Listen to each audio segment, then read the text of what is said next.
Então, eu primeiro queria agradecer você, Dani, por essa iniciativa.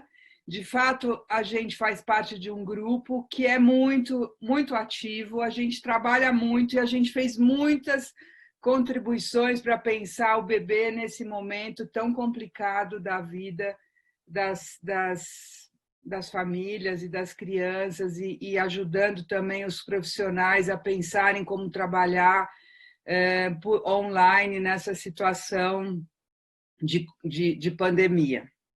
Então, primeiro, eu queria agradecer muito. Segundo, eu queria dizer que esse tema, parentalidade, é um tema muito caro para mim. Eu estudo isso há muito tempo. É um pouco uma paixão que eu tenho. E esse trabalho, eu estudo desde quando eu fiz um curso com Lebovici, há muitos anos, há mais de 20 anos atrás. Então, minha fala tem um pouco de Lebovici, um pouco de Marie-Rose Moreau, um pouco do meu querido amigo mexicano Barriguete, o Botbol, que é um outro colega francês. E depois, com os últimos anos, eu fui estudando também com o Vitor Guerra, nosso querido Vitor Guerra. Quem conheceu sabe como ele era especial. A Regine Prati, o Ghost e recentemente o Roussillon, que é um cara muito interessante também, um francês, que fala umas coisas muito legais. Bom, eu também queria dizer para vocês que eu vou tratar a parentalidade como uma função que engloba a homoparentalidade, a heteroparentalidade, a uniparentalidade. Então, quando eu falar pais e mães, pense que eu estou tratando também das funções cuidadoras das nossas crianças. Então, eu vou partir da ideia de que, para os bebês se desenvolverem de uma forma saudável, eles necessitam de cuidadores que exerçam as funções materna e paterna. Alguém que cuide com prazer e disponibilidade, que eu estou chamando de função materna, que vai permitir que o bebê tenha a construção da confiança e a crença no encontro de um objeto que compreenda. Alguém que ponha limite de uma maneira firme e sólida, que é a função paterna, o que vai favorecer o processo de separação, individuação e simbolização do bebê. E se for mais de um cuidador, é fundamental que haja uma sintonia muito grande entre os dois, um vínculo cooperativo, para que eles sejam capazes de conter os ataques dissociantes e incestuosos que vão eclodir na adolescência. E nessa construção de um vínculo cooperativo, esses cuidadores têm que ter valores éticos em relação à realidade, à verdade em que vivem. Essas ideias foram propostas por Di Loreto num artigo que ele escreveu sobre adoção e que eu acho muito útil para a gente pensar as diversas formas de parentalidade hoje.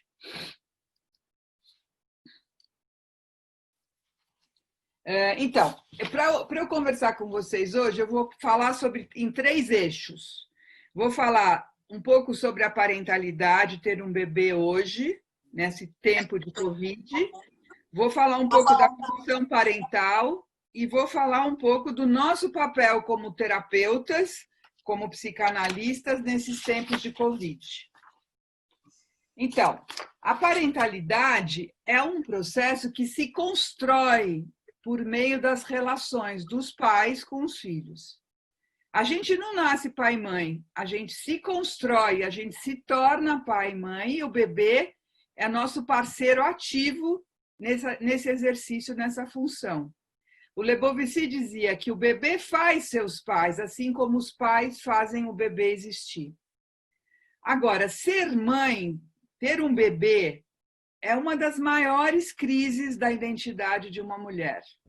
É uma crise pessoal e que envolve todas as questões da parentalidade e todas as questões ideológicas tradicionais e as aflições familiares. Mas como, então, ser mãe, ser pai, num momento com tantas incertezas que a gente está vivendo? Como que é estar grávida com todos os riscos, tensões e medos de contaminação? E, além disso, ter um parto também com todos os medos nos hospitais. Não sei se todos vocês sabem, mas a mãe é internada praticamente sozinha. Se for uma maternidade particular, o pai pode acompanhar e ninguém mais. Então, é um momento de risco, de tensão e de solidão, né? Porque o parto também nos defronta com a vida e a morte. É um paradoxo, é um bebê que nasce, mas ele também está implicado a questão da morte. Então, a chegada do bebê, ele é sempre um desafio para todos nós, principalmente para a mulher que está vivendo essas crises de transformação pessoal. Ela deixa de ser filha para se tornar mãe, ela deixa de ser só mulher para ser também mãe, e nesse momento ela é muitas coisas ao mesmo tempo, né? Hoje em dia, nesse confinamento. Então, será que essa mulher que está tendo um bebê tem apoio ambiental e um limite de demandas que ela possa suportar? Para que a mãe possa cuidar, ter disponibilidade emocional para cuidar de um bebê, é necessário ter um número de demandas externas possíveis de suportar. Se ela tem muitas questões, como muita gente está tendo, né, de familiares internados, de pessoas próximas morrendo, de todos essas incertezas e dúvidas que nós estamos vivendo, a mulher que está tendo um bebê ainda fica mais vulnerável, mais frágil. Então, o bebê cercado de dúvidas e incertezas provoca na própria mãe toda a sua fragilidade. E ela tem que lidar com a própria fragilidade, mais a fragilidade do bebê e desse nosso momento de vida de tantas incertezas. É um encontro, é um momento de encontro com sentimentos ameaçadores, com muita solidão e sem rede de apoio, porque as avós e a família estendida não pode estar junto. Então, é um momento muito solitário e triste. Além disso, a mulher vai ter que se ver com muitos dilemas, né? Ela para de trabalhar, ela entra em contato com emoções muito primitivas, ela reencontra aspectos internos de estados emocionais muito desagregados, ela tem que fazer contato com os estados emocionais do bebê, que são estados emocionais muito primitivos também, não verbal, totalmente não verbal. Ao mesmo tempo, ela tem que ter essa devoção materna, como o Winnicott fala, e, ao mesmo tempo, lidar com todo esse momento que a gente está meio paralisado. Esse momento de certezas externas provoca na mulher também muita angústia, porque ela tem que se ver com a dependência total do bebezinho, né? Um bebezinho só vive, só sobrevive se tem um adulto que cuida dele. Então, essa situação do adulto cuidador de um bebê, ele fica confrontado com todas essas angústias da total dependência do bebê. E também tem uma questão atual, o desejo de ter um bebê muitas vezes é muito, muito, muito planejado. Ele é esperado, ele é preparado, e ele chega justamente quando o mundo está de perna para o ar, e ele chega também no momento em que as expectativas sobre ele são muito grandes, e no nosso mundo contemporâneo a expectativa do bebê ser logo perfeito e logo independente, e logo ter autonomia também é muito grande. Então, a gente, talvez, o que eu venho pensando é que esse momento acaba sendo muito útil dos pais que têm recursos emocionais, entrar em contato com o seu próprio mundo infantil e favorecer essa chegada desse bebê com muito mais disponibilidade, porque o mundo inteiro de fora, de fato, parou. A gente está todo mundo voltado para esse momento interno, de estar mais próximo com as nossas emoções, com os nossos sentimentos, e, por consequência, os pais que estão tendo um bebezinho em casa também estão tendo muito mais contato com esses estados primitivos, esses estados de dependência e, ao mesmo tempo, estão podendo oferecer isso, essa devoção total para esse bebezinho que chega.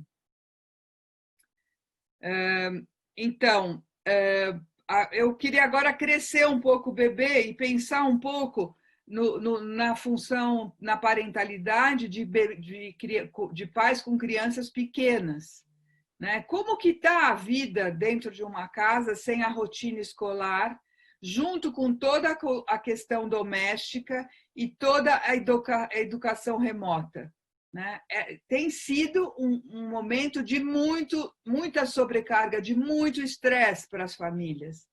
Né? Para os pais e para as mães cuidarem da casa, do próprio trabalho e também das necessidades das crianças, sem rede de apoio, que a escola é uma rede de apoio também, a família é uma rede de apoio, às vezes algum funcionário é uma rede de apoio, então, sem nada disso, fica uma situação de muita sobrecarga emocional.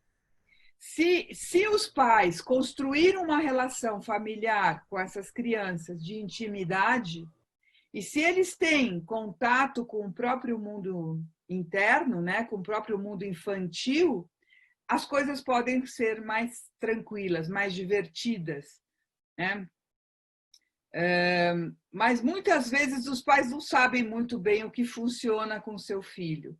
Eles não têm essa intimidade das relações de poder lidar com essa situação de 24 horas de função parental.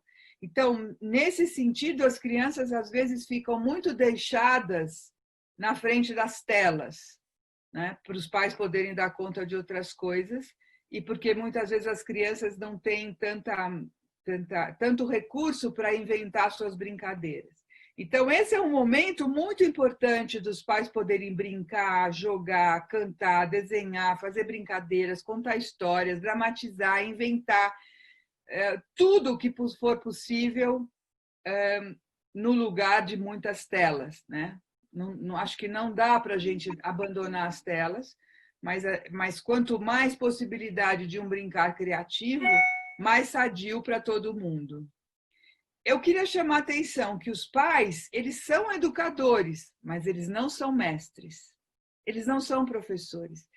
E eu tenho esperança que essa situação de educação remota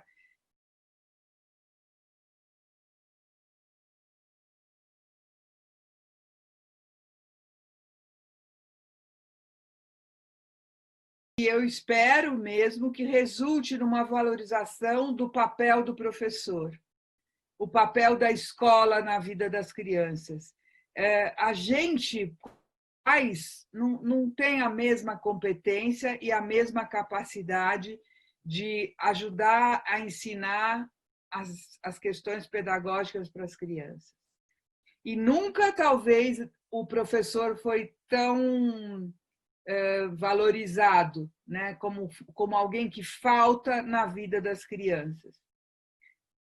Então, então isso eu gostaria de frisar muito, que pai educa, mas não é mestre. Né? Toda a capacidade que o educador tem de convocar a criança, de envolver a criança numa atividade, de chamar atenção junto com os amigos, que também são parceiros, né, que também são parceiros do processo pedagógico, são situações únicas que a gente não consegue reproduzir tão bem na função parental.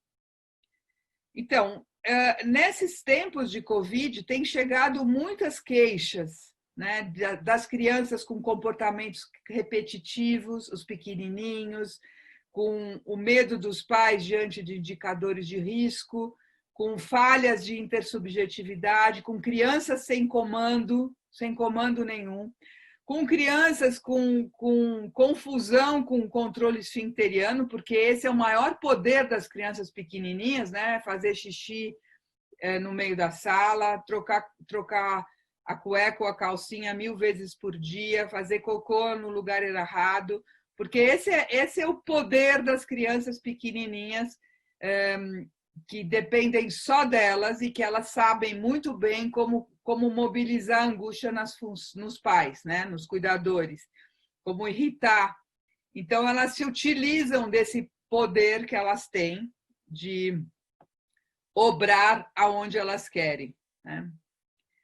Então, nesse sentido, então, além de problemas de sono e fazer muitas reclamações, eu costumo chamar de reclamação e não de birra. Eu acho que quando a criança fica nervosa e fica incontrolável, ela está reclamando que não está sendo atendida. E isso tem acontecido muito nesses tempos atuais. Então, essas formas de sintoma, né, que a gente chama de sintoma, eu gosto de dizer, de sublinhar que as crianças sabem comunicar suas dores, né? Então é um jeito da criança dizer que alguma coisa não está bem. Isso é fantástico. Quando a criança consegue comunicar e pedir ajuda, reclamando, é uma forma da gente poder atendê-la, né? De fazer os pais, às vezes, acordarem que algo não vai bem. Então, as crianças encontram formas de expressar seu sofrimento e mobilizar os pais para atender mais sintonicamente, com mais sintonia, as necessidades das crianças. E diante de tanta exposição às telas, as crianças estão mesmo muito mais agitadas, porque as telas não ajudam a criança a processar suas angústias. Quando a criança brinca, quando a criança corre, ela vai elaborando os conflitos que ela viveu durante o dia. E parada, numa posição passiva, ela fica muito mais intoxicada e saturada de informações e impedidas de elaborar. E, então, isso gera falta de sono, dificuldade de conciliar o sono, resulta também nessa coisa que eu chamei de falta de comando, porque as crianças ficam hipnotizadas na tela, é muito difícil os pais tirarem daquilo para tomar banho, comer ou fazer atividade escolar. E, ao mesmo tempo, os pais nessa situação atual também estão muito mais regredidos, estão muito mais com mais dificuldade de lidar com todas as demandas exigidas pelas crianças. E os pais com as crianças pequenininhas mais agitadas, ou mais repetitivas, ou mais com mais irritabilidade, eles vão no Dr. Google e procuram o que quer dizer isso. Então, o número de crianças já diagnosticadas com autismo cresceu barbaramente. Mas, quando eles nos chamam e a gente pode conversar, mesmo que por tela, com esses pais e acalmá-los e observar a criança ali em volta, a gente pode ir mostrando e desconstruindo esses diagnósticos precoces que eles acabam fazendo. E a gente pode interagir com a criança, brincar. Eu muitas vezes brinco de esconde-esconde na tela, e a criança fica interessada e fica curiosa, e me mostra os brinquedos, e tem uma troca intersubjetiva. E aí a gente pode ir mostrando que talvez seja tela demais, que talvez seja falta de rotina, que talvez seja sobrecarga dos pais diante de todas as incertezas, intolerância ao confinamento, e medos de não dar conta das questões econômicas, de perder emprego, de tudo que todos nós sabemos, né? Todos nós estamos bem perto dessa situação. Aliás, é a primeira vez que a vivência das famílias é igual à nossa, né? Nós todos estamos dentro dessa guerra biológica que a gente está vivendo e que isso favorece que a gente compreenda também. Então, nesse exercício da gente acolher os pais e conversar com os pais, a gente também interage com os bebês e a gente acaba aproximando pais e filhos nessas questões, nesses diagnósticos precoces que o Dr. Google não é muito flexível, né? Porque são protocolos né, com itens muito fechados e que não tem mais ou menos, não tem às vezes, não tem essa flexibilidade que o nosso olhar como terapeuta pode oferecer para os pais. Bom, então agora eu vou falar um pouco sobre a função parental em tempos de Covid. Né? Eu penso que ser pai e ser mãe, exercer a função materna e paterna é colocada à prova nos tempos atuais. Como que a gente vai ser pai e mãe ou mãe no meio de uma guerra biológica? Como que a gente vai ter disponibilidade psíquica, mais todas as preocupações de contaminação com Covid-19 e ainda cuidar da sobrevivência econômica, aliada a uma solidão enorme? Sabe que hoje, Dani, quando eu falei oi para todo mundo, eu fiquei emocionada. Bem essa sensação, Maria Cecília. Encontrar pessoas que a gente tem muito tempo que não vê, estão tão distantes, sendo tão próximas. Isso mesmo. Isso mesmo. Isso é o que a gente tem conseguido fazer, né? E a gente tem feito mais e mais, né? A gente está pensando essa distância com esses encontros e a gente até tem feito tanto mais, né, do que fazia antes. Eu acho que é porque tá importante mesmo a gente estar junto. Então, e eu acho que isso mostra como a gente precisa das pessoas, né? Como o convívio, a troca é muito importante, mesmo que nesse momento só por aqui, né? Então, como que os pais vão dar conta de tudo isso? Né? Porque aqui é um espaço da gente conversar quanto que os pais conseguem ter tempo para parar e trocar um pouco com as pessoas queridas, que estão todas, cada uma no seu canto. Então, essa situação de solidão, né, não é que a gente está sozinho, eu me sinto muito acompanhada por todas vocês e por todas as pessoas queridas que moram dentro de mim, mas a gente fica com uma alegria que emociona quando a gente encontra. Então, as famílias estão vivendo sem isso, e as crianças também, gente. As crianças também estão muito tristes de não encontrar os amigos da escola. As crianças, quando vão para a tela, a mãe fala, vamos para a escola, vai para a tela e vê que é uma coisa bidimensional, que não tem o professor, que não tem os amiguinhos de verdade, né? Eles ficam muito deprimidos e muito irritados. Então, eu estou falando das crianças pequenininhas, porque os maiores têm mais recurso para lidar com essa realidade, mas os pequenininhos, não existe essa possibilidade. Eles querem de carne e osso, eles querem de verdade, eles precisam do contato.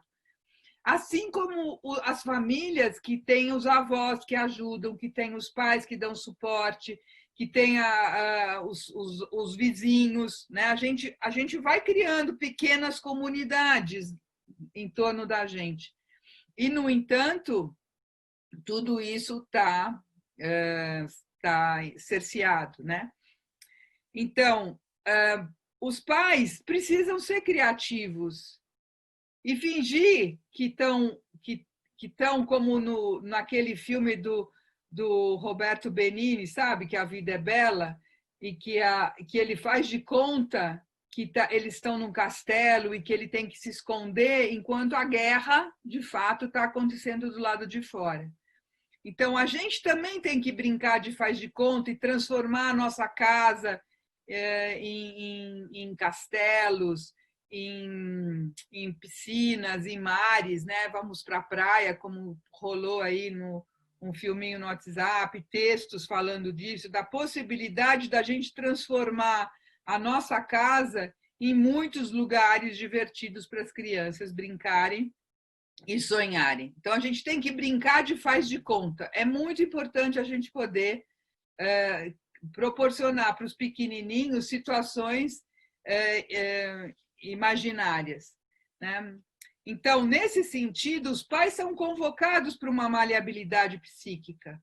Eles têm que ser maleáveis para poder lidar com essa situação da função parental colocada à prova. É um desafio para pais e mães em tempos de pandemia gerar amor, manter a esperança, conter a dor depressiva e promover o pensamento, e ainda manter a capacidade de maleabilidade psíquica. Muitas vezes, né, dentro dessa situação de caos, os pais perdem a capacidade de pensar e explodem e se desorganizam. A outra coisa que eu acho importante é que, ao chegada do bebê, é muito importante os pais, o pai ou a figura do companheiro ou a companheira ou a figura dos avós fazerem uma função de embalar a mãe e o bebê.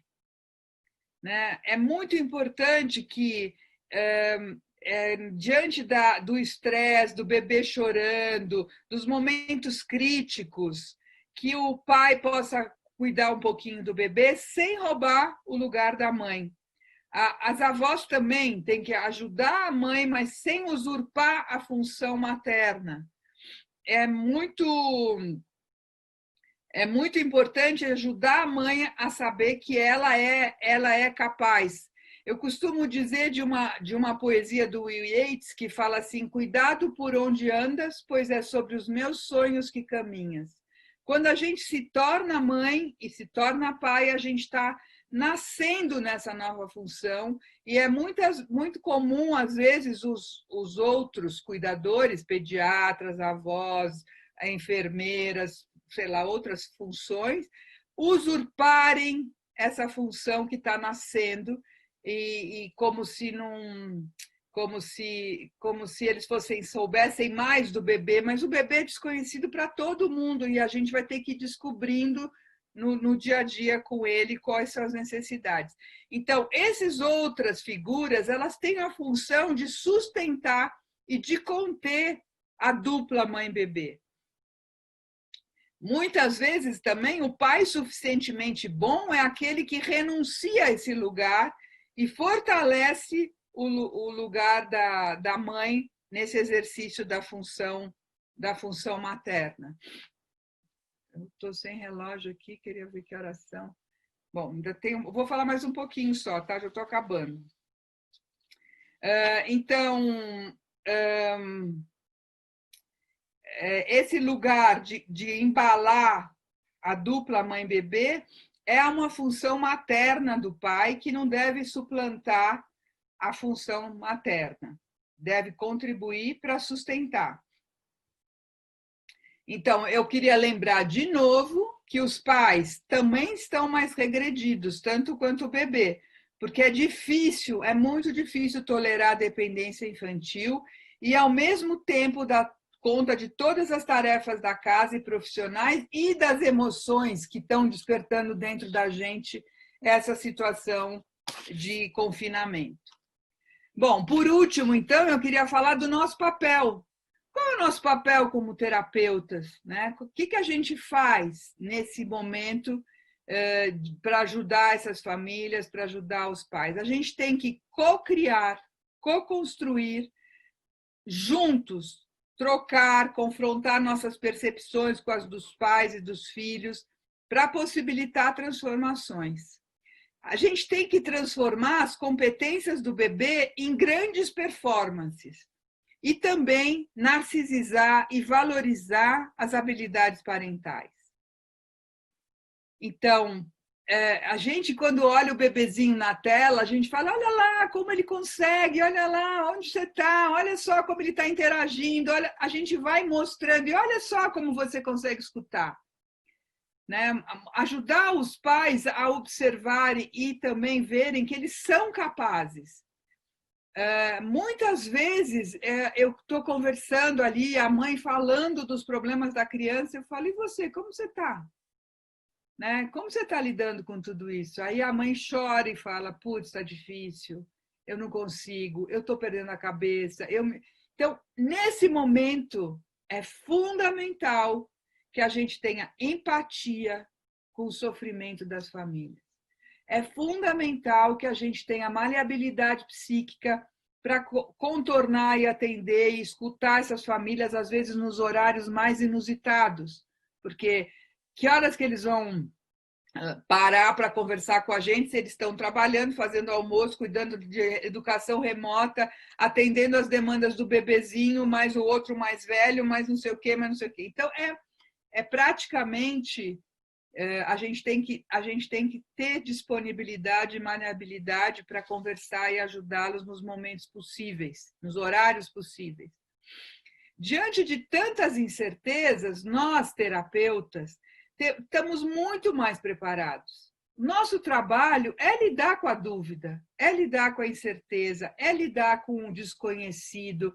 A gente sabe que a vida é imprevista, é imprevisível, né? Nosso trabalho com a mente humana é esse, né? Porque a gente nunca sabe o que vai acontecer amanhã com o mesmo paciente que a gente viu hoje, nem com a gente mesmo. Então, o instrumental da psicanálise nos ajuda, e nós somos treinados, nós nos desenvolvemos como terapeutas para poder lidar com incertezas.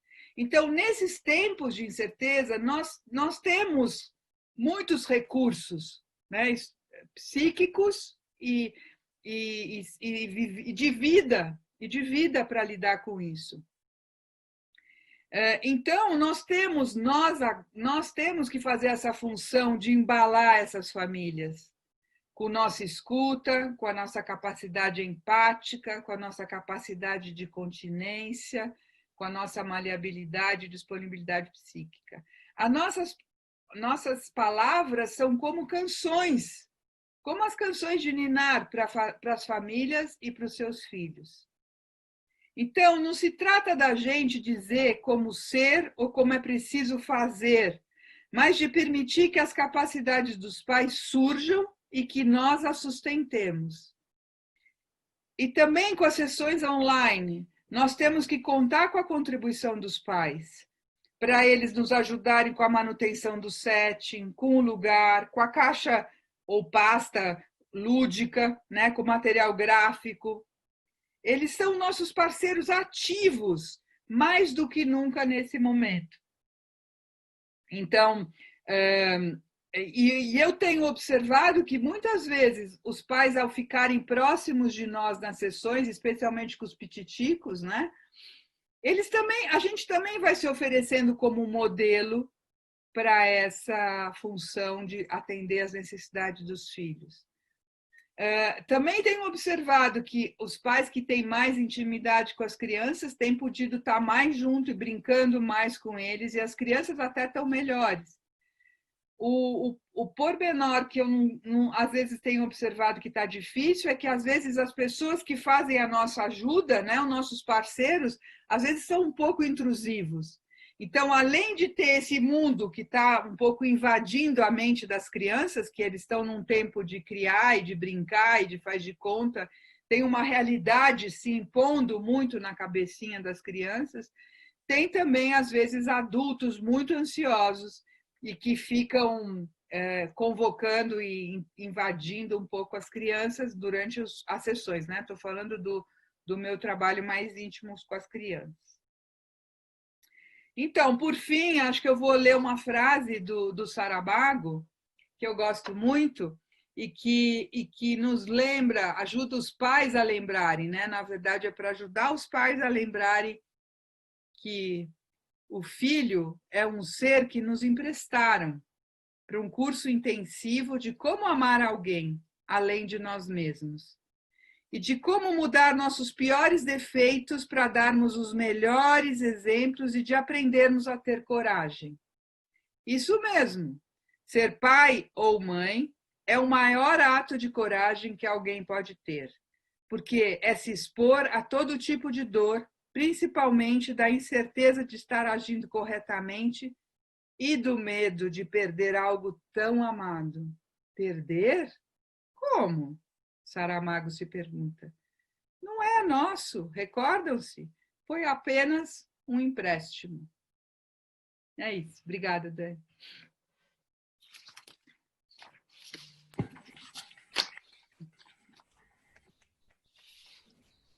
Muito legal. Essa última frase, então, fechou com tudo, né?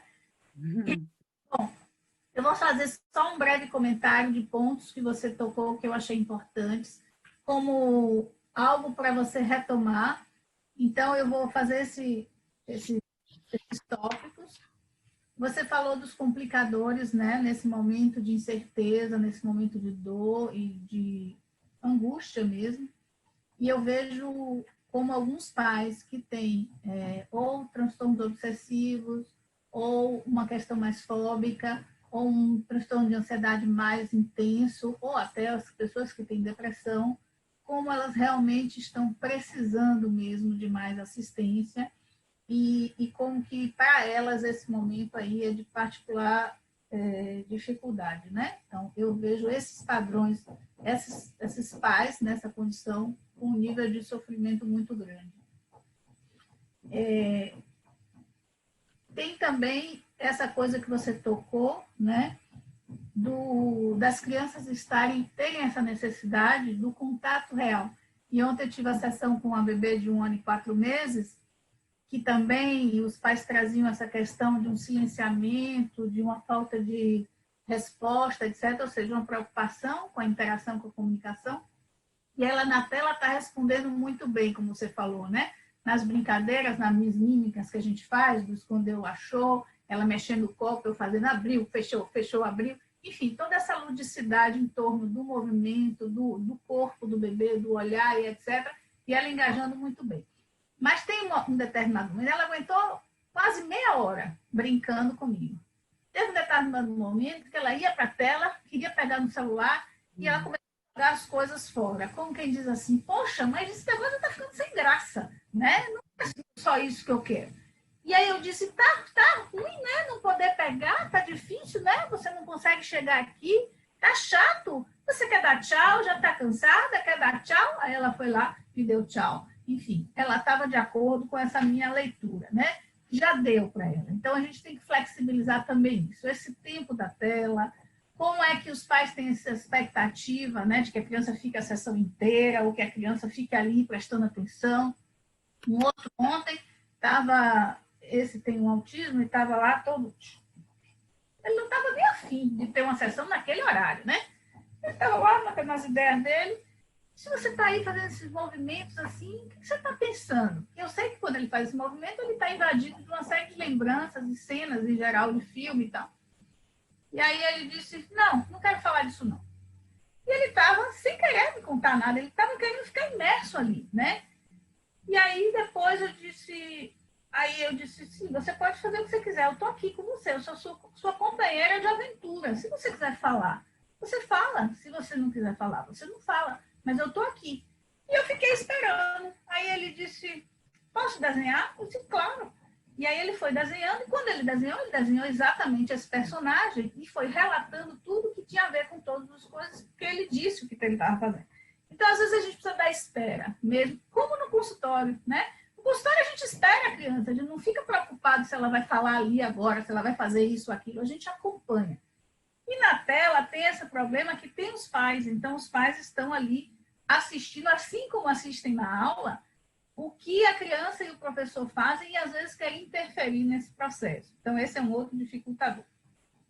E um outro ponto que eu queria salientar é os efeitos disso numa criança pequena, né? Então eu tenho percebido, eu queria compartilhar com vocês, aí com todo mundo, vocês estão sentindo, um certo silenciamento das crianças. Os pais falando de que ele parou de falar ou que ele está falando menos, né? É uma questão. Eu escutei isso essas 2 últimas semanas, fiquei me perguntando. Além das alterações da sensório-motricidade. Então, essa coisa que você falou mais agitados ou querendo subir muito nos móveis. Esse ponto aí. E alguns pais já começando a se perguntar sobre as questões do desenvolvimento, ou porque antes não estavam percebendo, porque estavam muito ocupados, ou porque esse contexto está favorecendo um aparecimento de algumas regressões ou alguns incômodos ou desarranjos no desenvolvimento que não necessariamente vão gerar uma psicopatologia organizada, mas que vão precisar de uma intervenção para que isso não se desestruture ali no momento de estruturação, né?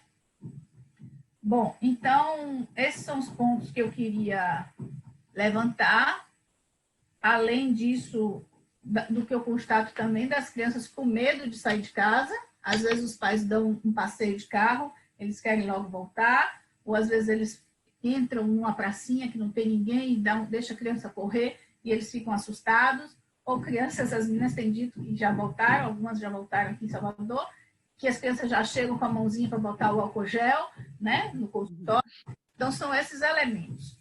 E aí, se Daia quiser falar alguma coisa, eu passaria para ela. Caso ela não queira trazer nenhum comentário, eu já abriria para as pessoas e você aí poderia discutir. Eu posso só falar uma coisa? Eu estou totalmente de acordo com o que você falou. Realmente, eu acho que a flexibilidade, a maleabilidade nossa também tem que ser com tempo de sessão e manter uma conversa com os pais mensalmente, sempre que possível, para ir ajudando-os a compreender esse novo setting, né? E eles também serem sensíveis com as demandas da criança. Mas eu queria só complementar uma coisa que eu acho que você falou muito interessante, é que as crianças, elas são esponjas dos pais, ou das projeções parentais, ou das angústias dos pais, ou do mundo, né? Se elas estão num mundo turbulento, em geral, elas também ficam muito angustiadas.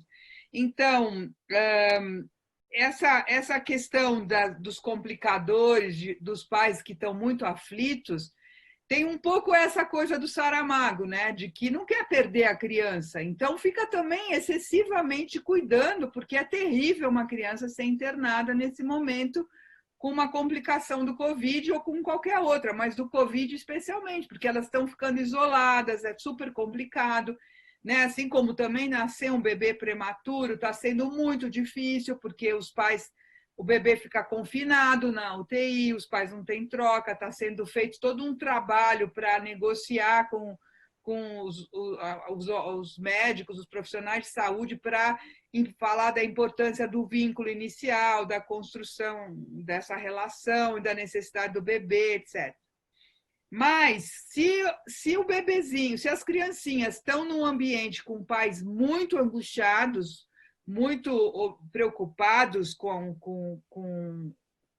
a contaminação, né, do parque, das coisas que chegam em casa para limpar, para lavar, etc., as crianças também vão ficar assustadas no mundo, né? Por isso a gente deve poupar as crianças de notícias, de noticiários terríveis, né? Eu mesma, às vezes, não aguento ouvir o número de pessoas que estão contaminadas, o número de pessoas que estão morrendo e a situação de desgoverno que a gente está vivendo. É muito difícil, vai dando uma certa revolta interna. E para as crianças dá medo, né? Dá medo. Também tenho medo. Sinto medo, né? Porque são situações que a gente não sabe muito bem como se proteger, a não ser ficando confinado, né? Então, eu penso que é importante a gente lembrar que a criança é como uma esponjinha. E se o ambiente, se a gente deixa passar muita coisa tóxica, a esponjinha vai ficar preta, né? Vai ficar toda... Vamos lá. Maria Cecília, eu trabalho na clínica e trabalho como orientadora escolar também. E sim, foi muito importante para mim ouvir o que você falou com relação à escola, né? Ao que a gente vive dentro da escola. E aí eu só queria complementar com duas questões. Uma é que, diante das situações de reuniões remotas com as crianças pequenas, né? E eu tenho falado muito sobre isso, de que a gente, por saber desse sofrimento e dessa solidão que eles vivem, e do tanto que é complicado para eles lidarem com isso, a gente tem feito lá na escola, assim, eu acompanho o Zoom das crianças da educação infantil, e o meu papel é observar como eles estão. E a cada situação em que eles estão, por exemplo, tentando falar e não conseguem, ou que eles começam a chorar, a gente para tudo para poder acolher aquela criança, né? E eu pergunto para ela, por que você está chorando? O que está acontecendo com você? Conta para a gente. Esses dias, uma criança que não conseguia falar, disse, eu não consigo falar. A professora disse, olha, é igual quando a gente está na sala, que todo mundo quer falar de vez e a gente tem que dar a vez para cada um. É igual lá na sala. E aí ele disse, aqui é muito mais difícil. Eu concordei com ele. Ele disse a ele, sim, você tem toda a razão. Aqui é muito mais difícil. Porque a gente não está perto, porque a gente não consegue se olhar direito. Mas esse é o espaço que a gente tem para se encontrar, para poder estar um pouco junto, né? E é muito mais difícil, mas a gente consegue. Diga para a gente o que você quer falar. E eu tenho percebido, porque a gente faz também encontros individuais com as crianças, o tanto que elas têm a dizer nesse momento, do que elas estão vivendo dentro das suas casas, e do tanto que é preciso escutá-las, e do tanto que isso é difícil para o professor, a angústia que isso provoca, esse não saber como lidar com essa situação. É como se ele se visse destituído um pouco desse lugar de mestre também, né? E do tanto que a gente precisa ajudar os professores a construir outras possibilidades e estar diante dos pais fazendo o que eles precisam fazer, né? Na educação infantil, mais do que tudo, o brincar, a possibilidade do faz de conta. E o quanto isso é possível nesse meio virtual com as crianças pequenas, o quanto elas se engajam nisso, em grupo também, não só dentro do consultório, mas em grupo, em grupos escolares, o quanto elas pedem que a gente possa estar disponível para isso. E tenho visto também isso que você coloca com relação aos pais usarem a gente nesse momento, né? E que bom que eles podem, quando eles podem fazer isso, como modelos. A gente brinca de faz de conta e os pais têm entrado na brincadeira de faz de conta e depois eles dizem do tanto que foi bom para eles. É como se a gente fizesse um hiato nessa tensão toda que a gente tem vivido, né? Como foi bom para eles brincarem um pouco com seus filhos, porque eles não estão sabendo fazer isso por conta dessas tensões, né? E uma outra coisa que eu vivi recentemente, e que tem a ver com isso de ser esponja, a escola disponibilizou que os pais fossem pegar material na escola, né? Drive-thru. E aí a mãe foi com uma criança e ele começou a chorar muito, muito, muito, muito no carro, né? Uma criança de 2 anos e meio estava começando o processo de ingressar na escola. E aí eu perguntei para ela, mas por que você acha que ele chorou tanto, ficou tão mobilizado? E ela me disse, você sabe que ele tem um risco de vida maior, né? É uma criança que já teve crise de convulsão. E eu e o pai estamos com medo que ele morra se ele voltar para a escola. E eu falei para ela, porque para ela estava posto de que ele estava chorando daquele jeito, porque ele não estava querendo voltar para a escola, porque o processo de adaptação dele não foi concluído. E eu falei para ela, será que não é isso? Você está levando ele para um lugar que você tem medo que ele morra nesse lugar? Ela queria tirar ele da escola, assumiu. Eu falei, não, vamos fazer assim, olha, vamos deixar ele a professora. Quem vai conversar com ele é a professora, não são os colegas, não é o grupo, ele sozinho. E vamos ver se ele não quer isso, se ele não quer estar com a professora, né? E o rapaz, assim, apresentou tudo da casa dele junto com a professora, queria falar de tudo para ela, né? E da gente ter esse cuidado, porque, de fato, a escola está numa posição muito delicada, os professores têm que se colocar como protagonistas na possibilidade de assegurar essa relação que as crianças têm com a escola. O quanto isso é salutar para os professores, inclusive, porque eles ficam super alegres quando eles podem estar com as crianças e conversar, e discutir, e falar da vida com elas, né? Feito. É muito bonito isso que você... Deixa eu só falar uma coisinha. É muito bonito isso que você falou da gente ser modelo da escola, do educador ser modelo para os pais, né? Como que é importante a gente mostrar também como professor o que a gente sabe do jeito de brincar com as crianças, do jeito de se aproximar, né? Muito bonito isso, não tinha pensado. Sabe que o nosso grupo da Clínica 0 a 3 de São Paulo, na nossa sociedade, a gente criou uma escuta para educadores. Está aqui junto a Maria Lúcia, a Patrícia, são pessoas que estão trabalhando com educadores. Porque a gente sentiu que os educadores também precisavam compartilhar essa dor, né? De você ter que falar para a criança, é chato mesmo. Eu não estou aí pertinho, mas vamos tentar. Porque a gente se confronta com uma impotência, né? Vamos tentar conversar por aqui. Vamos tentar ver o que você está chorando. Vamos tentar entender a sua dor. Assim como também a gente tentar ajudar os pais para eles poderem conectar as crianças com a gente, né? Seja terapeuta ou seja educador. Muito bonito isso, muito lindo. Diga. Eu vou só passar para todo mundo, mas antes vou lembrar que aqui em Salvador a cultura do São João é muito intensa, né? E aí, o que acontece? Eu tenho grupos terapêuticos e eu resolvi fazer um São João. Juntei 2 grupos e fiz pelo Zoom. E aí a gente pôs música e dançou e fez coisas de quadrilha, eu e a psicopedagoga.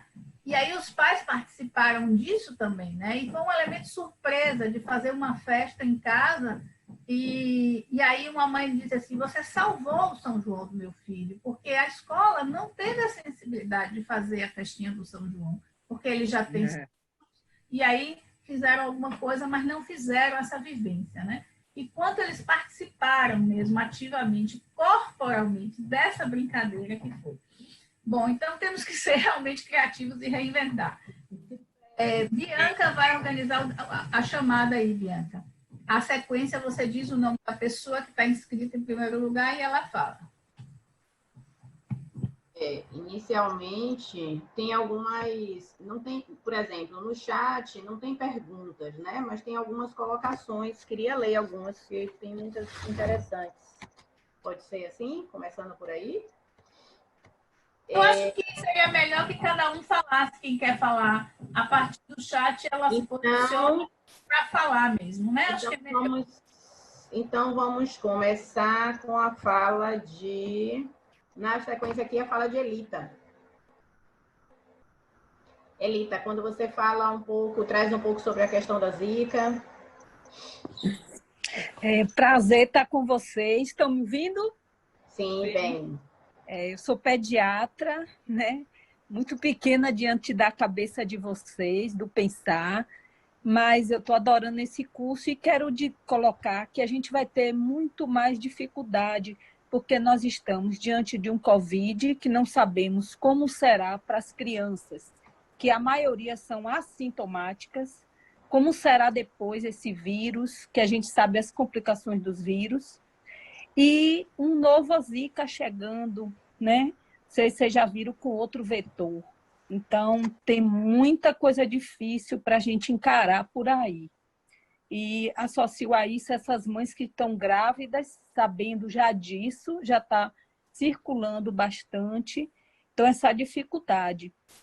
E queria falar também do apoio que foi colocado aí de nós pediatras para as mães, valorizando o lugar delas, em que a gente não pode tomar conta do conteúdo dessas crianças nas doenças, nas dificuldades, e deixando para os pais poderem crescer nesse domínio, nessa conduta com o próprio filho.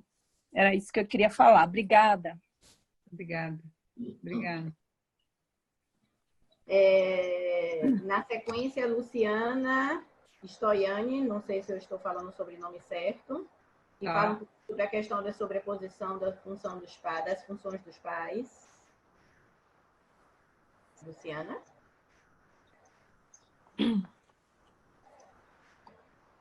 Será que está em sala ainda? Lu, você está aí? Bom, mas essa é mesmo uma coisa complicada, né? De microfone fechado. Eu estava no mudo. Desculpa, então gente. Oi, Cecília, bom dia. Obrigada pela fala tão sensível, tão completa. Não, esse foi só um comentário que eu tinha feito no chat, né? Quando a Cecília estava falando da função parental e da necessidade de a gente ter criatividade e poder brincar com as crianças em casa, mas é também muito difícil, né? Porque justamente a Cecília também abordou mais para frente, né? Que há uma sobreposição de funções, né? O que dificulta que os pais tenham um espaço mental e psíquico, né, para serem criativos, né, para brincarem com as crianças, porque é uma sobrecarga, acho que jamais vivida também, né, uma situação muito nova. Então, era só um comentário específico a respeito dessa dificuldade, né, desse momento atual. Sim, sem dúvida, porque além, quer dizer, tem que inventar uma panela com uma colher de pau para a criança cozinhar enquanto a gente está cozinhando, né? Tem que inventar uma máquina. Eu tenho um paceitinho meu que ele faz bolo toda a sessão, depois ele faz de conta, né? Depois ele lava tudo numa máquina de lavar que imita a dele, que é uma máquina que pula quando centrifuga, sabe? Em vez dela ficar quietinha, ela pu, pu, pu, pu, pu, pu, pu, pu. Então a gente faz 1000 onomatopeias, depois ele passa pano e lava tudo, e lava, daí ele brinca de lavar mesmo a panela que fez o bolo, etc. Né? E ele me dá receitas de bolo, quer dizer, esse é o universo dele, né? O universo de uma casa que ele vai vendo todas as funções de cuidar, né? De limpar, de lavar, de cozinhar.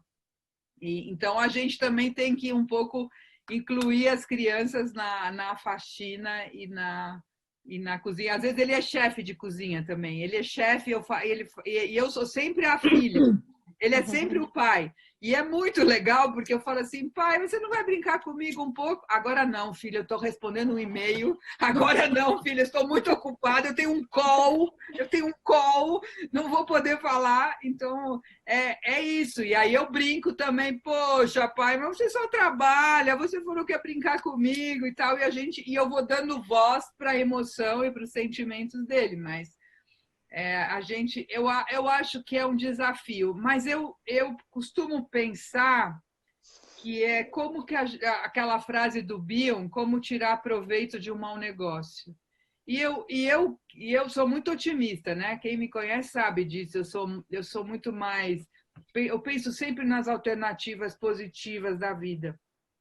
E eu acho que esse pode ser um grande desafio, Lu, dos pais se aproximarem mais das crianças, dos pais serem mais criativos e das crianças também se sentirem mais acompanhadas, porque esse menininho que eu estou contando, por exemplo, os pais saem às 7 da manhã, deixam ele na escola e voltam às 8 da noite. E ele fica o resto do tempo com funcionárias. Então, a possibilidade de ter o pai ali, né, e a mãe é muito legal desse menininho, quando ele quer fazer cocô, ela tem que ajudar. Então, ela fala para a equipe dela, parada técnica. E ele fala para mim também, parada técnica, Cecília, e ele vai lá. Quer dizer, então ele tem a mãe que cuida dele muito mais do que cuidaria em outro momento, porque ela faz uma parada técnica, né? Então, eu fico pensando assim que se os pais conseguirem manter, né? Porque 100 dias é too much, né? Nós já estamos 100 dias confinados. Então, se os pais conseguirem manter essa parte viva e otimista, que eu estou chamando de otimista internamente, né? Talvez a gente tenha famílias mais íntimas, mais integradas, mais que conhecem mais os filhos dos pais, né? Acho que pode ter uma boa perspectiva. Na sequência, Aninha Franklin fala do medo da volta ao trabalho, né? Ai, Ana. É mesmo, Aninha, sabe? Eu acho que deve ser muito difícil para os educadores. Nossa, como que vai ser, gente, voltar com as crianças em turnos? E como que a gente vai saber? Não dá para dar banho na criança quando chega na escola, né? Vai fazer o quê, meu Deus do céu? Como vai ser isso?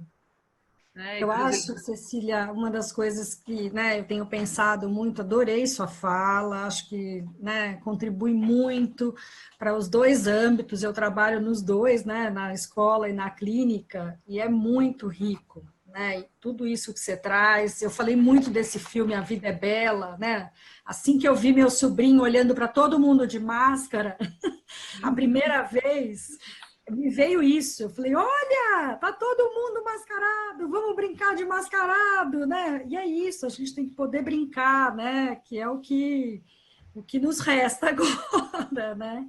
Mas essa volta, esse híbrido, né? Tanto para os pequenos, enfim, eu acho que vai ser muito... E acho que agora a gente está nessa situação do confinamento, que ela é da solidão, mas ela é, de certa forma, protegida, né? E eu acho que essa exposição, essa transição é uma coisa que tem me preocupado muito, né? Olha, esse é um aspecto que eu tenho muito medo que a gente vai ficar fóbico e vai ficar com discriminação entre as pessoas, sabe? Não é mais discriminação racial, é discriminação humana, porque a gente vai ficar com medo do outro que pode nos contaminar. Eu acho isso uma coisa que é triste, pode ser triste. Por exemplo, decidi que eu não vou voltar a trabalhar presencial, porque eu não tenho a menor condição de fazer todos esses cuidados, nem para mim, nem para o outro, muito menos para o outro. Né? Então, eu fico pensando como que vai ser difícil, né, fazer toda essa coisa de higienizar, de lavar a mão, de lembrar do álcool. E outra coisa, como que eu vou trabalhar com as minhas crianças de máscara? Eu preciso rir, eu preciso sorrir, eu preciso ver o sorriso dela. E tem uma menininha que eu atendo que tem 2 anos e meio, juro, eu quase pego ela na tela e como ela na tela, porque é uma coisa assim, é mais forte do que eu. A vontade de troca, a vontade de encantamento, ela, graças a Deus, ela está conseguindo evoluir na tela, apesar do trabalho ser na tela. E às vezes eu olho e falo assim, nossa, como ela cresceu, né? Sabe, assim, de tamanhinho. Então, eu acho essas situações, para mim, a pessoa é quase impossível. Eu morro de saudades de todos, mas eu acho que eu não teria condição. Bom, também não tenho ninguém que vai ficar higienizando o meu consultório entre um paciente e outro. Não tenho essa estrutura. Né? Mas eu acho que é muito complicado a gente... Essa volta, a gente acho que tem que fazer de conta que a gente não está numa guerra biológica, porque senão você não vai conseguir retomar o contato com as crianças. Não consigo pensar outra estratégia. É importante que você falou, Cecília, porque a gente estava discutindo isso na semana passada na clínica. Quem vai voltar, quem não vai voltar. E só vai voltar quem de fato está disposto e está podendo lidar com isso. Assim como você, eu também decidi que esse ano não volto mais presencial, só online. Porque eu também não tenho essa condição. E aí, isso é muito particular. Agora, o professor que vai ter que vir de qualquer jeito, né? Ou a família que tem que receber isso de qualquer jeito, eu acho que é isso, a ideia desses debates foi muito nesse sentido. Que rede de apoios a gente pode propor para as pessoas que não podem fazer uma escolha, né? Então, as famílias que estão em casa e têm que trabalhar e têm que cuidar dos problemas todos domésticos e etc. Tal, precisam de apoio. O professor que vai voltar e que precisa voltar também vai precisar de apoio. E a gente vai ter que construir uma nova forma de estar que a gente não sabe qual é. E toda invenção no meio do processo é muito complicado, né? Sim. Na sequência, tem mais uma fala de Elita, né? Que ela fala sobre a percepção de que se trabalha muito e deveríamos viver mais, né? Não sei, Elita, você quer comentar alguma coisa sobre sua colocação aqui? Achei ela super pertinente. Eu acho que todos nós temos que parar e pensar o que essa experiência está trazendo para a gente aprender. Todos nós temos que pensar, né? Como que vai ser a qualidade de vida. Para a gente que trabalha em cidade grande, que leva horas de um lugar para outro, né? Que vive correndo, eu acho que essa situação fez a gente se confrontar com isso. Eu infelizmente, não passei a trabalhar muito menos, mas eu ganhei o tempo de trânsito, né? De ir de um lugar para o outro, eu ganhei. Embora a gente sempre vai pondo mais coisas e tal. Mas, sem dúvida, olha, eu pela primeira vez na vida, eu vi a mudança das estações. Eu cheguei aqui no verão e eu vi chegar o inverno. Eu nunca tinha visto isso, eu vi passar o outono e chegar o inverno. Eu trabalho aqui nessa sala que eu tenho uma janela, uma bay window, e eu fechei porque o sol agora bate muito forte, não dá para eu olhar para vocês e o sol. Mas eu vi as árvores ficarem amarelas, as folhas caírem, o sol andar de lugar, porque o sol nasce bem aqui na minha frente, então eu vi como ele foi nascendo. Eu nunca tinha visto isso, gente. Eu nunca tinha vivido essa experiência de observar a natureza e, lógico, e todo mundo viu os pôr do sóis maravilhosos, né? Nunca vi tanto pôr do sol lindo nesse tempo de Covid. Mas essa coisa de acompanhar a mudança, né? Eu cheguei aqui de regata, agora aqui é muito frio onde eu estou, eu tenho que ficar de casaco, e às vezes eu já senti mais frio, menos frio. O sol amanhecia às 5h30, agora o sol só sai às 6:45, sai assim mesmo, né? Ilumina às 6:30. Então, sabe, são coisas que eu nunca tinha tido essa experiência.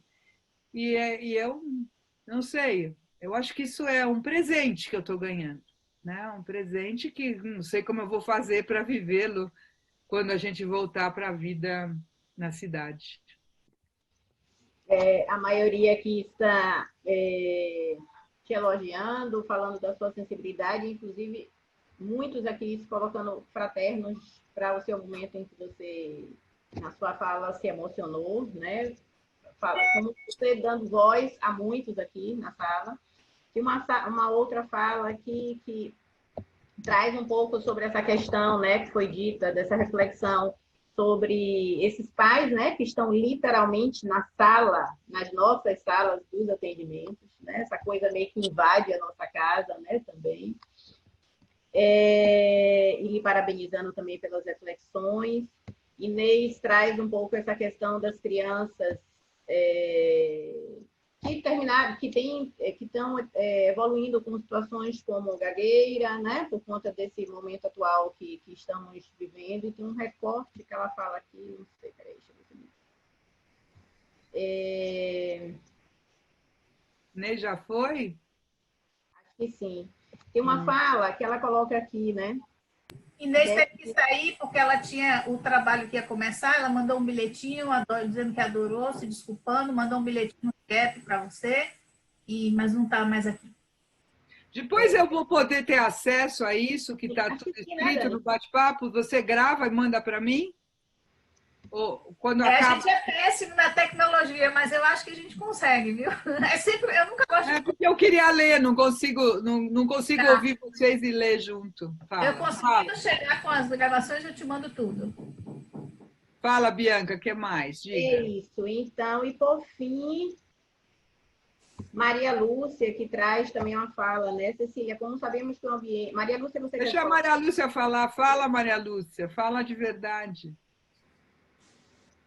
Eu tinha colocado, bom, Cecília, adorei, né? Eu acho que levantou muitas questões, mas uma das coisas que eu estava pensando é que se a gente, que eu tinha escrito, né, se a constituição do sujeito importa o ambiente que está muito tóxico, né, a gente está vivendo, então essa vivência de isolamento devido ao corona pode aumentar muitos riscos, né, e de um bom desenvolvimento. E eu fiquei pensando que a tela do computador, né, é uma coisa repetitiva e dá uma segurança para essas crianças.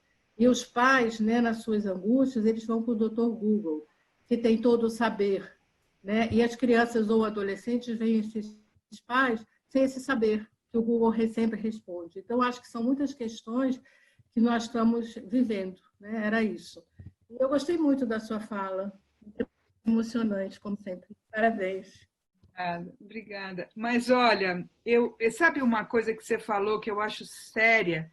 Eu não falei disso, né? Que as crianças, para se desenvolver de uma forma sadia, elas precisam de um ambiente com uma rotina e com uma certa constância emocional.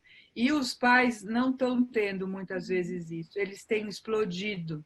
Então, eu brinquei outro dia com o pai e falei assim, olha, tudo bem você ser nervoso, a gente é nervoso mesmo, mas explode no banheiro.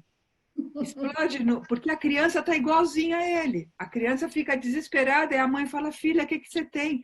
Ela fala assim, não sei, mamãe, não sei o que eu tenho. Né? A criança não consegue dar palavras para isso. Né? E que, na verdade, e é muito interessante que antes essa mãe tinha me procurado porque a menininha tinha medo. É lógico que dá medo quando o papai vira um monstro e se desorganiza, se desequilibra, né? E é muito interessante, gente, que as crianças não esquecem. O pai explodiu com ela 2 vezes, assim, de ficar descontrolado com ela. Mas para ela acha que foram, sei lá, 100 vezes. Até hoje, essa experiência está muito viva, né? Então, eu acho que a gente tem direito de se descontrolar, né? De se emocionar, ou de se desorganizar, ou de ficar meio de saco cheio com essa situação. Mas as crianças têm que ser poupadas, né? A gente tem que proteger as crianças nessa situação. E de Miriam fato, desculpa. não, só para falar um pouquinho dessa coisa da tela, eu acho, Maria Lúcia, que tem uma outra coisa legal. Tem criança que não está mais suportando a tela. Tem criança que não suporta ver a vovó na tela, porque ela quer vovó de verdade, ela quer a professora de verdade, ela quer os amigos. Então, ela vai para a tela e fala assim, ah, o que é isso? Isso de novo? Isso não é de carne e osso? Isso eu não quero saber. Pode ser que elas entrem nos desenhos da Peppa, tarará, tarará. Mas a troca, elas ficaram insuportáveis, insuportáveis. Então, isso para quem é educador é importante ter em mente, né? As crianças não, elas se deparam com a impossibilidade do contato vivo e elas deprimem. E elas rejeitam totalmente. Então, no consultório com os pacientes também às vezes acontece isso comigo. E eu falo, hoje está chato, né? Que nem a Dani estava falando também, hoje está chato, hoje não dá, né? Então tá bom, tchau. Né? A gente tem que sacar isso, porque é muito frustrante. E, Cecília, eu já vi, por exemplo, atendimentos que a criança pede para ficar de tela fechada, né? Adolescente está fazendo isso comigo também. Né? Agora, adolescente, alguém falou da festa junina, algumas escolas em São Paulo fizeram essas festas juninas virtuais, mas tem uma menina que está no 3º colegial, gente, a tristeza dela, porque o 3º colegial é tudo de bom, é o ano que eles viajam juntos, é um ano que tem todas as festas de despedida, é a festa de São João da escola dela, é o must. Ela não tem nada. Eu estou super admirada com essa menina, quanta resiliência ela tem. Ser adolescente nessa Covid, olha, adolescente convivendo com pai e mãe 24 horas por dia, é fantástico. Eu acho que eles merecem o maior troféu do mundo, entendeu? Porque é no tempo de conviver com os iguais, de sair com a turma e deixar pai e mãe para lá, eles estão convivendo, eles têm que ganhar um troféu nessa pandemia. Diga, Bianca, que mais? Que mais? Miriam Caldas. Cadê você, Miriam? Tem uma fala aqui também que eu achei bastante interessante, que na verdade ela termina contemplando também outras falas. Miriam, você está? Miriam não está? Aqui. Oi, Miriam. Oi. Fala um pouquinho aqui o que você colocou aqui no chat. Eu coloquei no chat na questão que eu acho muito importante o que Cecília, né, falou a respeito da nossa flexibilidade, a maleabilidade em atender, escutar esses pais em outros momentos, não é? Da demanda que ele traz, para poderem, assim, intervir com as crianças, o brincar, e eu acho isso fantástico.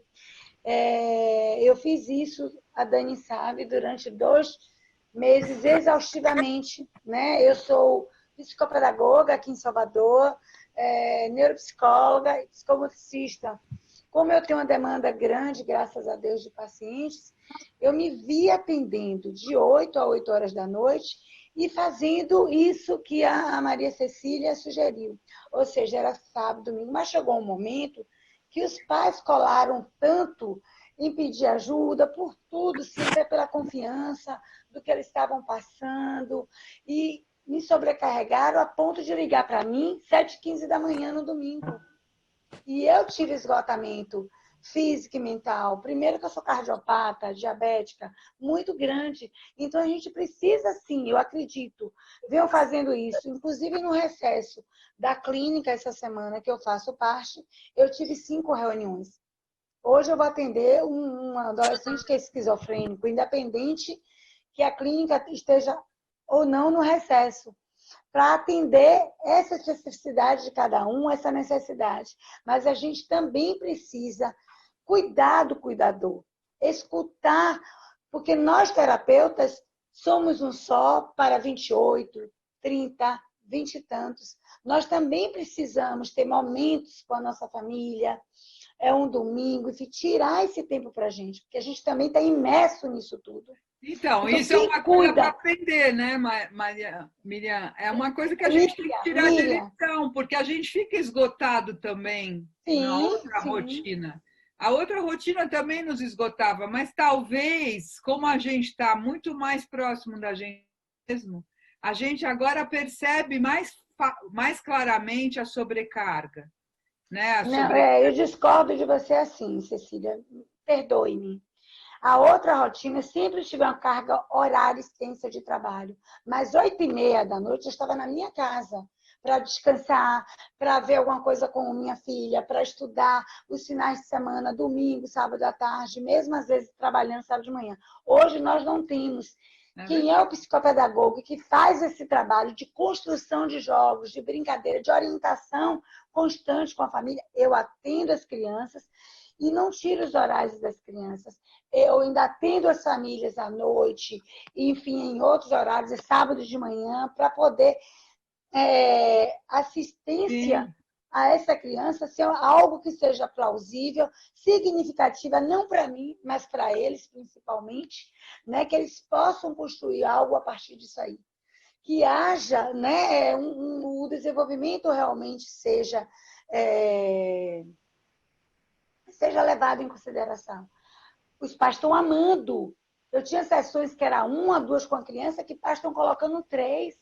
Porque estão vendo desenvolvimento. Não é isso que eu estou falando. Mas no sentido, a gente que está no instrumental, precisamos elaborar. Eu não estou no consultório, minhas coisas não estão aqui. Eu precisei reinventar, construir coisas, tirar... ver uma criança que eu estava trabalhando determinada coisa com ela e ela, por estar cansada de alguma coisa e não querer, diante do brinquedo que eu estava vendo lá, e eu trabalhar aquilo que era necessário com o brinquedo dela, e reinventando, e brincando, e aguentando 45 minutos, alguns até 1 hora. Alguns dizem, gente, já tem outro aqui, eu não posso ficar. Mas o que eu estou dizendo é que a gente precisa cuidar da gente. Porque quando a gente flexibiliza demais para alguns pais, eles invadem, sim. Eu recebi ligação 9h30 da noite num sábado. É verdade. Domingo, 7h15 da manhã, o que era que eu iria resolver? E eu tomei susto, porque eu estava com pessoas próximas de Covid na minha família. Né? Ou seja, eu tinha acabado de perder uma tia em menos de uma semana. Os pais sabiam disso tudo e me ajudaram muito nesse processo. No entanto, não deixaram da demanda. Porque tem que alguns pais, como você mesmo falou, que são altamente ansiosos. Que se a gente dá uma mão, eles vão querer o corpo todo. E o trabalho deles. É verdade, você tem toda a razão. Eles também têm que procurar um terapeuta. Né? E a gente precisa, sim, cuidar da gente. Quando eu me afastei durante quase uma semana, eu voltei de uma outra forma, de um outro lugar, e as coisas agora fluem. Eu perdi 8,5 kg. Gente, eu nunca trabalhei tanto. Dormi no domingo, 1h30 da manhã, para segunda atender 3 turnos. E todo o trabalho a ser construído. Oi, Gaia, linda. Deixa eu perguntar. Oi. A Patrícia. Oi, amor. Só quero complementar, Maria Cecília, de que eu acho que Miriam está falando do desafio que a gente tem enfrentado, né? E isso, com quem trabalha com educação, também está muito forte, que é se adaptar.